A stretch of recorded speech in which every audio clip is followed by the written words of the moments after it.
today's Mute Tech show, and then we'll be moving towards a few of the souvenirs. So, ladies and gentlemen, in your huge round of applause, please welcome one of our guests who belongs to ICMA International, who leads strategically. In your huge round of applause, please welcome Mr. Mohammad Hussain Ajmeri, who is the Deputy Director and Head of Hyderabad Campus.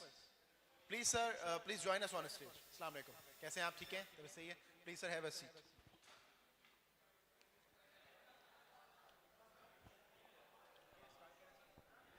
जी, अस्सलाम वालेकुम to all. Sir, first of all, I would like to request you to please introduce yourself और हमें ICMA के बारे में बताएं ताकि हम इस discussion को आगे बढ़ा सकें. First of all, I am very thankful to the management of Mehran University. और आज आके इत्तेफाक की बात है, अभी लास्ट हमने जॉब एंड एजुकेशन फेयर किया था हैदराबाद के अंदर, तो तकरीबन अराउंड 100 के करीब डिफरेंट यूनिवर्सिटीज़ और इंडस्ट्रीज़ हमारे साथ ऑन बोर्ड थी. तो my name is Mohammed Hussain Ajmeri and I am currently working as a joint director and head of ICM international Hyderabad campus.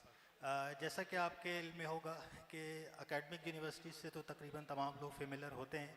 Professional qualification और प्रोफेशनल एजुकेशन के हवाले से थोड़ी सी अवेयरनेस अगर देखा जाए तो ना होने के बराबर ही है. यकीनन आपने ACCA CA का नाम सुना होगा. तो इसी तरीके से ICMA stands for institute of cost and management accountants of Pakistan. ये पाकिस्तान की प्रोफेशनल अकाउंटिंग बॉडी है और ये 1951 में इस्टेब्लिश हुई थी और एक्ट ऑफ पार्लियामेंट से मंजूर शुदा इदारा है. और अगर इसकी रिकग्निशन की बात करें तो हायर एजुकेशन कमीशन इसको इक्विवेलेंट टू मास्टर्स यानी CA ACCA और ICMA 16 ईयर्स ऑफ एजुकेशन के मज़हबी हैं. और अगर फील्ड की बात करें तो ये प्योरली प्रोफेशनल क्वालिफ़िकेशन अकाउंट्स और फाइनेंस के डोमेन में होती है. और नेशन वाइड इस वक्त हमारे तकरीबन कोई 15 कैंपसेस हैं और IFEC, कापा, साफा ये 3 इंटरनेशनल ऑर्गेनाइजेशन हैं जो कि इसको ना सिर्फ पाकिस्तान पूरी दुनिया में तस्लीम करती हैं और अल्हम्दुलिल्लाह पाकिस्तान की सबसे पायनियर प्रोफेशनल अकाउंटिंग बॉडी है. Wonderful, sir. That's really wonderful to know about ICMA. Sir एक सिंपल सा क्वेश्चन मेरा आपसे है, स्टार्टिंग विद दैट, कि हमारे पास जैसे BBA ग्रेजुएट्स होते हैं, राइट? तो उनके लिए क्या अपॉर्चुनिटीज़ आप समझते हैं कि ICMA प्रोवाइड कर सकता है? देखिए, इसके अंदर सबसे जो अच्छी अपॉर्चुनिटीज़ है, बड़ी माजरत के साथ कि अकेडमिया जो है हमेशा प्रोफेशनल क्वालिफ़िकेशन को एज अ कम्पिटिटर लेती है. लेकिन यहाँ अगर मैं बात करूँ तो जो हमारे ग्रेजुएट्स हैं, चाहे वो BBA हो या MBA हो, उनके लिए बड़ी आइडियल अपॉर्चुनिटी होती है ना सिर्फ नेशनल और इंटरनेशनल लेवल पे. अगर यहाँ मेहरान यूनिवर्सिटी मास्टर डिपार्टमेंट से अगर कोई ग्रेजुएट BBA 4 ईयर्स करके आता है, स्पेशलाइजेशन उसकी कोई भी हो, मार्केटिंग हो, फाइनेंस हो, HR हो या एनी अदर फील्ड हो, तो हमारे यहाँ प्रोफेशनल क्वालिफ़िकेशन को ज्वाइन करने के डिफरेंट एंट्री रूट्स होते हैं. पहला हमारा जो एंट्री रूट होता है वो इंटरमीडिएट लेवल पे होता है, जिसकी बेसिस पे CMA प्रोग्राम 4 ईयर्स का होता है. इसके अंदर भी एग्जामिशंस होती हैं उन स्टूडेंट्स को जिनका बैकग्राउंड कॉमर्स का होता है, तो जो सिमिलर कोर्सेज हैं वो एग्जाम्प्ट हो जाते हैं. इसी तरीके से सेकंड हमारा जो एंट्री रूट होता है वो एंट्री रूट होता है ग्रेजुएशन बेस पे. अब BBA 4 ईयर जो ग्रेजुएट है वो हमारे पास जो CMA ज्वाइन करता है उसके लिए जस्ट 2 ईयर्स का प्रोग्राम होता है. और आपको सुन के शायद हैरानगी हो कि उस 2 ईयर्स के प्रोग्राम में जस्ट ML2 जो हमारा मैनेजर लेवल 2 कहलाता है, जस्ट 3 पेपर्स अगर वो पास कर लेता है तो वो अपनी BBA क्वालिफ़िकेशन के साथ साथ अपने नाम के साथ AFA एफिलिएटेड फाइनेंशियल अकाउंटेंट का टाइटल भी लगा सकता है. इसी तरीके से जो मास्टर्स का स्टूडेंट होता है उसे मज़ीद एग्जामिशन मिल जाती हैं. तो ये जो सफ़र होता है उनका वो कम हो जाता है और उसको ना सिर्फ जॉब सर्चिंग में जो है एकेडमिक क्वालिफ़िकेशन की अपनी एक वैल्यू है, बट प्रोफेशनल क्वालिफ़िकेशन उसके कैरियर को 4 चांद लगा देती है और वो शॉर्ट लिस्टेड कैंडिडेट्स में ऑटोमेटिकली आ जाता है. Right sir. सर एक छोटा सा क्वेश्चन है मेरा कि हमारे पास ICMA is concern with accountancy most right, तो उसके अलावा आपके पास मैनेजमेंट रिलेटेड कोर्सेज होते हैं? जैसे हमारे इंजीनियरिंग कोड में बहुत सारे लोग जो है ना कोशिश करते हैं कि वो थोड़ा सा जो है ना मैनेजमेंट साइड रिलेटेड कोर्सेज कर लें जो कि उनको बाद में जाकर फ़ायदा दे दें. तो क्या मैनेजमेंट से रिलेटेड कोर्सेज होते हैं या it is purely concern with accountancy? देखिए, इसके अंदर सबसे पहली और जो बुनियादी चीज़ होती है ना, वो हर बच्चा ये समझता है, फॉर एग्जांपल मेडिकल का जो बच्चा है, मेडिकल का बच्चा ये समझता है कि शायद ये मेरे लिए कोर्स बना ही नहीं है. लेकिन ये course basically open for all है. इसके अंदर कोई कैद नहीं है कि जी इसके लिए आपको कॉमर्स का बैकग्राउंड होना ज़रूरी है, बैंकिंग का बैकग्राउंड होना ज़रूरी है, कॉमर्स का बैकग्राउंड होना ज़रूरी है। ये क्वालिफ़िकेशन इक्वल टू ऑल सबके लिए है।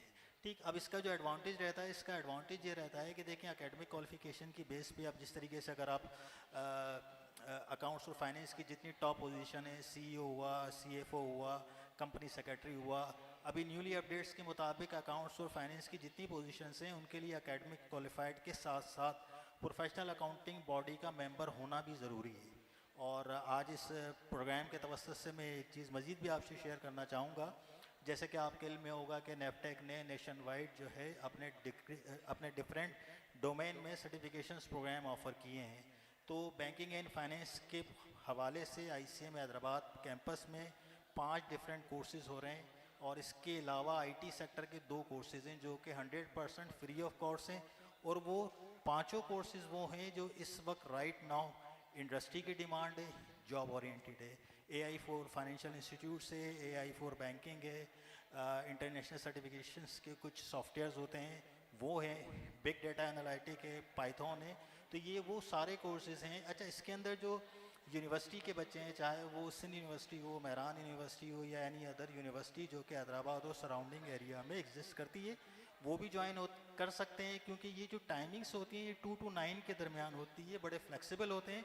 और जैसा कि आपको पता है PM special initiative, prime minister special initiatives भी यही है कि इसके अंदर जो यूनिवर्सिटी के फाइनल ईयर के स्टूडेंट्स हैं, एक वो टारगेटेड ऑडियंस है और सेकंड टारगेटेड ऑडियंस वो जो कि ग्रेजुएट्स, पोस्ट ग्रेजुएट्स यानी कि अनएम्प्लॉयड हैं और उनके लिए कम से कम वक्त में ज़्यादा से ज़्यादा बूस्टअप मिल सके। अच्छा सर, एक छोटा सा क्वेश्चन, उसके बाद एक और फॉलोड बाय दैट एक और क्वेश्चन है मेरा। पहला तो क्वेश्चन है कि आजकल एक बज़वर्ड है हमारे पास PMP।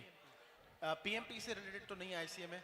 नहीं सर, PMD से नहीं है। ये बेसिकली जिस तरीके से मैंने आपको स्टार्टिंग में बताया कि ये बेसिकली एक्ट ऑफ पार्लियामेंट का अदारा है। ठीक, पाकिस्तानी सतह पे जो इसकी रिकग्निशन और एप्लीकेशन है, higher education commission equivalent to masters के मसावी देता है, एज वेल एज अकाउंट्स और फाइनेंस के प्रोफेशन को IFE, कापा, साफा, ये 3 इंटरनेशनल ऑर्गेनाइजेशन है जो कि अकाउंट्स और फाइनेंस के प्रोफेशन को ना सिर्फ पाकिस्तान, पूरी दुनिया में तस्लीम करती है। Right sir.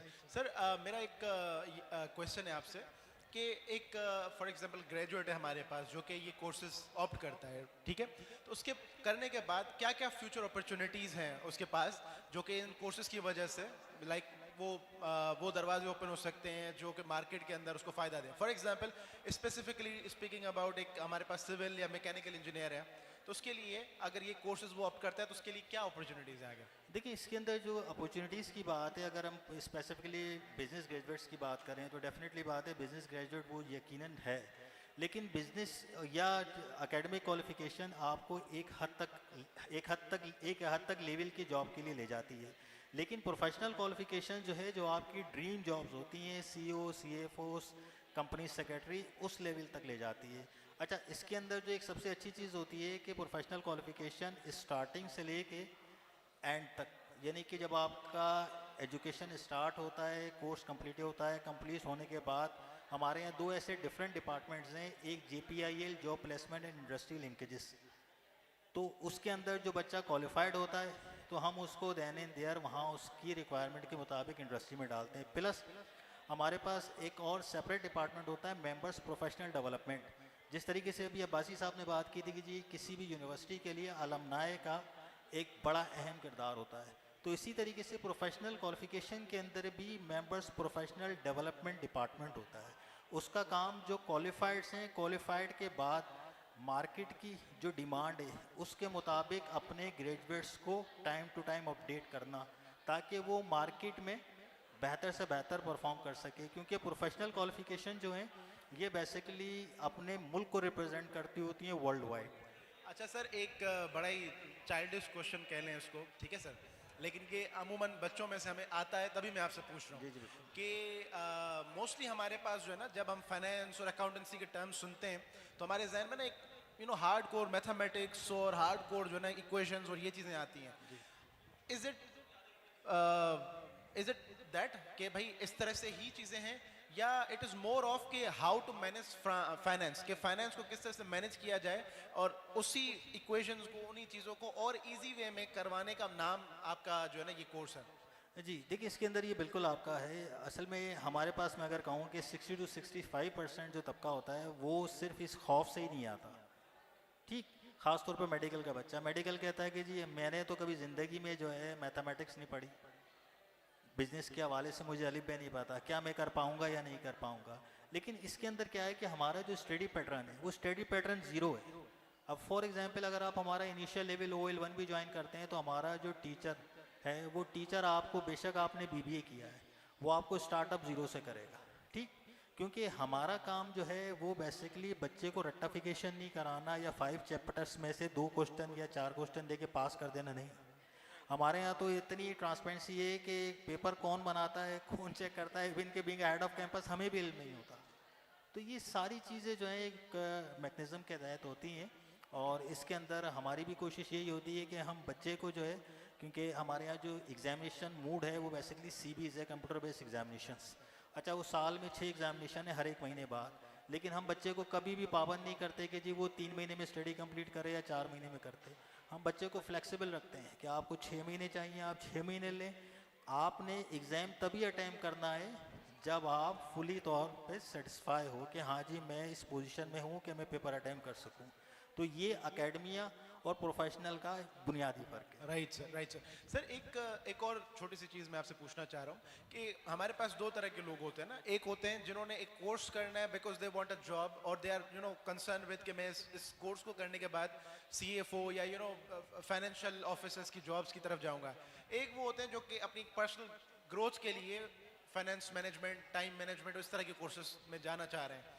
तो आप क्या समझते हैं कि इस तरह के प्रोफेशनल्स इन्वॉल्व हैं आपकी तरफ, आपके कोर्सेज में, जो कि सिर्फ अपनी प्रोफेशनल ग्रोथ के लिए और इसके लिए अंदर आना चाह रहे हैं? और उनके लिए मतलब फिर आपकी क्या टाइम रिक्वायरमेंट होती है कि आपने कोर्स 6 महीने में कंप्लीट करना है या साल में? मैक्सिमम क्या लिमिट है इसकी? देखिए, इसके अंदर आपके जो 2 क्वेश्चन है, सबसे पहली चीज़ तो ये कि हमारे पास ये जो यानी कि स्टूडेंट भी होते हैं, प्रोफेशनल्स भी होते हैं। स्टूडेंट्स तो डेफिनेटली ये जो कोर्स करते हैं वो अपनी जॉब के पॉइंट ऑफ व्यू से करते हैं, एज वेल एज डिफरेंट आपने कंसल्टेंसी फर्म्स देखी होंगी। तो डेफिनेटली बात है, जो प्रोफेशनल हमें ज्वाइन करते हैं वो अपनी फर्म्स भी खोलते हैं, क्योंकि देखें डॉक्टर है, डॉक्टर के पास 2 से 3 ऑप्शन है, चौथा कोई ऑप्शन नहीं। लेकिन एक सब प्रोफेशनल क्वालिफिकेशन, मेरे पास कई ऐसे लॉयर्स भी हैं, कई मेरे पास ऐसी फर्म्स भी हैं जो एकेडमिक क्वालिफाइड अपनी जगह हैं, बट इवन के मेहरान के मेरे पास कई बच्चे हैं, कई डिपार्टमेंट्स के बच्चे हैं, वो अपनी प्रोफेशनल डेवलपमेंट के लिए प्लस अपनी जो करंटली जॉब मार्केट है उसको मज़ीद बूस्टअप करने के लिए ये कोर्स कर रहे होते हैं। क्योंकि अगर आप वर्ल्ड वाइड देखें, इवन के अकाउंट्स और फाइनेंस का जो डोमेन है, एशिया के अकाउंटेंट पूरी दुनिया में माने जाते हैं। क्यों? क्योंकि उन्होंने अपना लोहा मनवाया है। तो ये बेसिकली एकेडमिया और प्रोफेशनल ये कंपिटिटर नहीं है, ये देखा जाए तो दोनों का एक कम्बो है। इवन के अंदरून सिंध का जो मेरे पास बच्चा आता है वो प्रोफेशनल और एकेडमिक दोनों को साथ लेके चलता है, और ऑन द बेसिस ऑफ एग्जामिशंस वो टाइम भी रिड्यूस करता है और अपना टारगेट पूरा करके जल्द से जल्द अपने शहर में जाता है और अपनी की पोजीशंस पे बैठ के अपने कम्युनिटी को सर्व करता है। That's very nice of you, sir. बहुत अच्छा लगा आपसे बात करके, and I really enjoyed the way you explained everything. अब लास्ट में मैं आपसे गुजारिश करूंगा कि अगर आप हमारी जो आज का जो करियर फेयर है इसके बारे में कुछ कमेंट्स देना चाहें और आपका कोई स्पेशल मैसेज हमारे ग्रेजुएट्स के लिए। सर सबसे पहले तो जिस तरीके से स्टार्टिंग में मैंने कहा था कि माशाल्लाह मुझे दिली खुशी महसूस हुई, क्योंकि हमारा जो भी लास्ट इवेंट हुआ था माशाल्लाह मेहरान की तरफ से तारिक ज़फ़र साहब भी थे, डिफरेंट आपकी टीम थी, और आई रियली इन्जॉय। हाँ, एक जो इशू है वो इशू मैं समझता हूँ कि वो मैनेजमेंट का नहीं है, जो पानी के डाउनफॉल की वजह से यूनिवर्सिटीज़ बने, ट्रैफिक फ़्लो जो हम एक्सपेक्ट कर रहे थे सिर्फ इसका फ़्लो है। अदरवाइज़ मैं समझता हूँ कि इंडस्ट्री एकेडमिया ये बेहतरीन है, और इस किस्म के इवेंट को हमने तो हैदराबाद में भी कराया, और एकेडमिया में तो मैं चाहता हूँ कि ये कम से कम साल में आपके 2 सेशन होते हैं, साल में 2 नहीं 3 इवेंट होने चाहिए, क्योंकि राइट नाउ एकेडमिया इंडस्ट्री ये अगर एक प्लेटफॉर्म पे नहीं होंगी तो डेफिनेटली बात है। अभी रिसेंटली एक फेडरल चैम्बर ऑफ कॉमर्स की भी एक कमेटी का मैं मेंबर हूँ, तो वहाँ भी ये चीज़ बड़ी संजीदगी से देखी जा रही थी कि इस किस्म के प्लेटफॉर्म्स जो हैं ना होने के बराबर हैं।